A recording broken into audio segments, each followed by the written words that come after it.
कधीच नाही चुकणार तुमचे फेवरेट टीव्ही शोज झी5 सोबत, तेही एकदम फ्री। अपर्णा मॅडम विषयी जो कोणी माहिती देईल त्याला मी या ठिकाणी आत्ता 1,00,000 रुपये बक्षीस जाहीर करतो। कसं आहे, तुमच्या माध्यमातून कळू द्या लोकांना। ही मदत खरंच कामी येईल असं वाटतं तुम्हाला? ते वेळ ठरवेल। सध्या तरी अपर्णा मॅडम सारख्या कर्तव्यदक्ष धडाडीच्या माणसाची समाजाला गरज आहे। खरं तर माने आणि कदम कुटुंबियांच्या दुःखामध्ये मी सहभागी आहे।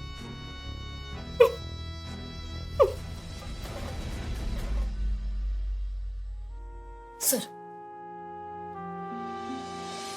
आर्या, मला तुझी माफी मागायची। सॉरी सर, पण त्याची काहीच गरज नाहीये। आर्या, मी दवाखान्यात खरंच चुकीचं वागलो तुझ्याबरोबर। हे बघ, कामाच्या ठिकाणी मी या बाकी गोष्टी नाही आणत, पण जे झालं ते चुकीचंच झालं। मी नको नको ते बोललो तुला, आणि त्याबद्दल खरंच मला मनापासून सॉरी म्हणावंसं वाटतंय तुला। अर्जुन, ठीक आहे। हे बघ, तू कुठल्या सिच्युएशन मधून जातोयस हे कळतंय मला, पण तुला आता मी एवढंच सांगेन, जे काही बोललास ते यापुढे कधीच बोलू नको। अर्जुन, 7 वर्ष अपर्णा मॅडम तुझ्यापासून लांब राहिल्या, तेव्हा आपण एकमेकांना समजून घेतलं होतं, आपण एकमेकांच्या जवळ आलो होतो, आणि आपला साखरपुडा झाला होता। आपण लग्नही करणार होतो अर्जुन, आणि एक दिवस अपर्णा मॅडम अचानक तुझ्या आयुष्यात परत आल्या। अर्जुन, आजपर्यंत मी तुमच्या दोघांमध्ये कधीच येण्याचा प्रयत्न केला नाही अर्जुन। हे बरोबर आहे तुझं।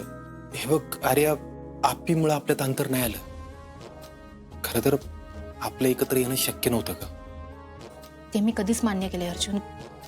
हे बघ, आता मला एवढंच वाटतं की आपण अपर्णा मॅडमला शोधण्यावर भर देऊया। बघू फाईल।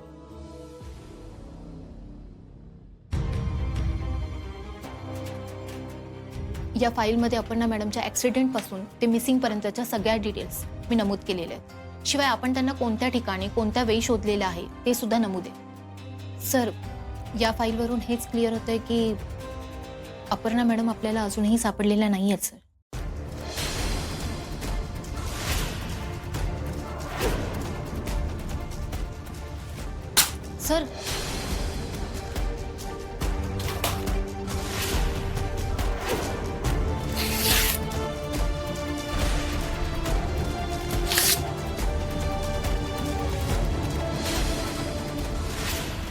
आप्पीचा मी सगळीकडे परत शोध घेणार आहे, आणि जोपर्यंत मी सांगत नाही तोपर्यंत अपर्णा सुरेश माने ही फाईल क्लोज होणार नाही।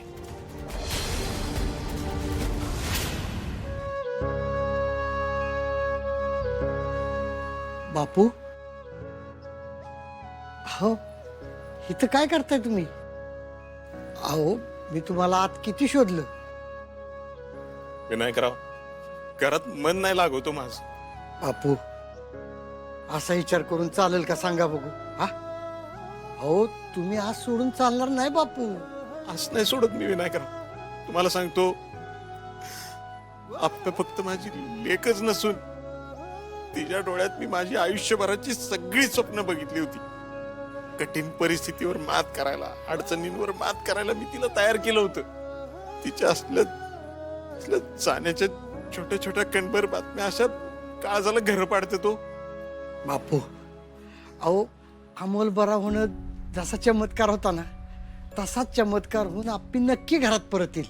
तुम्ही असं जीवाला घोर लावून घेऊ नका विनायकराव, या वयात पोरांचं सुख हीच आपल्यासाठी समाधानाची गोष्ट असते ना, मग याच वयात याच डोळ्यांना हे असलं का बघायला लागतंय हो? बापू, समजतंय हो मला। हो, हा तर आई विना पोर हो, फार पोरक झाले बघ। आप्पी हरवल्यापासनं फार भिरभिरतय, तिला शोधण्यासाठी पाखरावाने भिरभिरतय हो।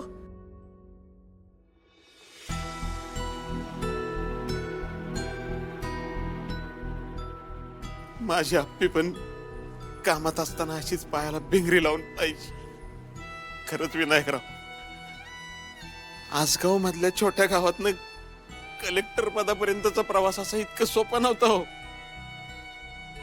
माझ्या लेकीनं थोरल्या भावाची स्वप्न स्वतःच्या डोळ्यातनं वाहून मोठ्या कष्टानं कलेक्टर पद मिळवलं। तिच्या अशा जाण्याच्या छोट्या छोट्या बातम्या ऐकल्या ना की असं वाटतं आपला जगून काय उपयोग आहे? बापू बापू स्वतःला सांभाळा बापू. आप्या, तुझ्याशिवाय जगण्याची कल्पनाच नाही करू शकत मी. आणि जगायचं तरी कुणासाठी हो? कुणासाठी? या डोळ्याने यश बघायचं, कुणाचं बघायचंय? कुणाचंच नाही. मग जगून तरी काय फायदा ना?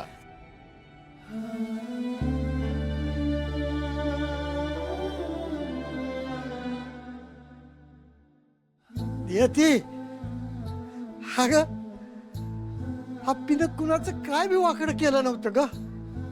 ती सापडल्याची बातमी लवकर कानावर येऊ दे ग.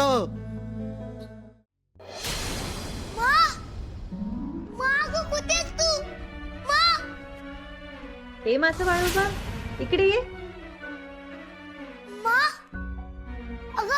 आता तू इथे होतीस ना, कुठे गेली?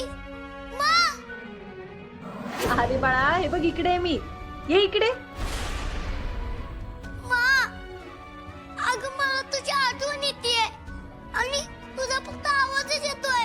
कुठे आहेस तू? मला तुला भेटायचंय. बाळा, अमोल, काय झालं बाळा? घाबरलास का तू? काय होते बाळा तुला? अमोल, अमोल.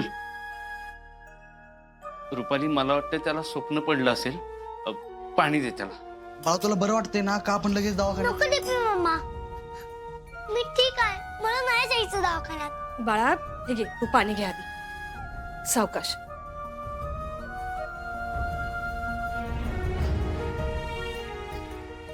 अमोल, अरे तुला काही नाही झालं तर एवढं घामेघूम का झालंय?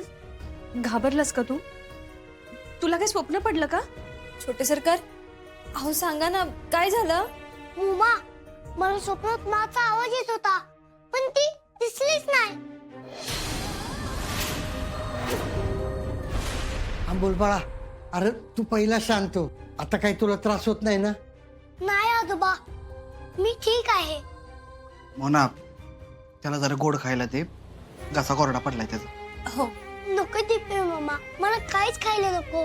माझी मग बरी असेल ना?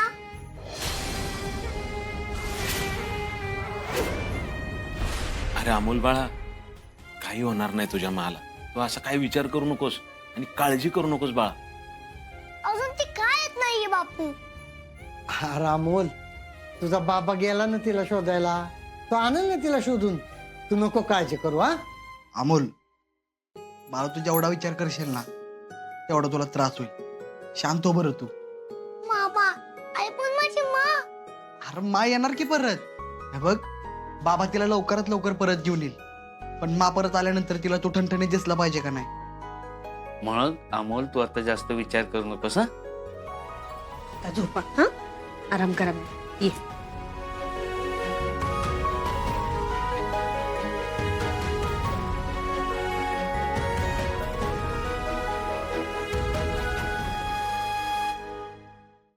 झी5 ॲप डाउनलोड करा आणि पहा सर्व एपिसोड्स एकदम फ्री.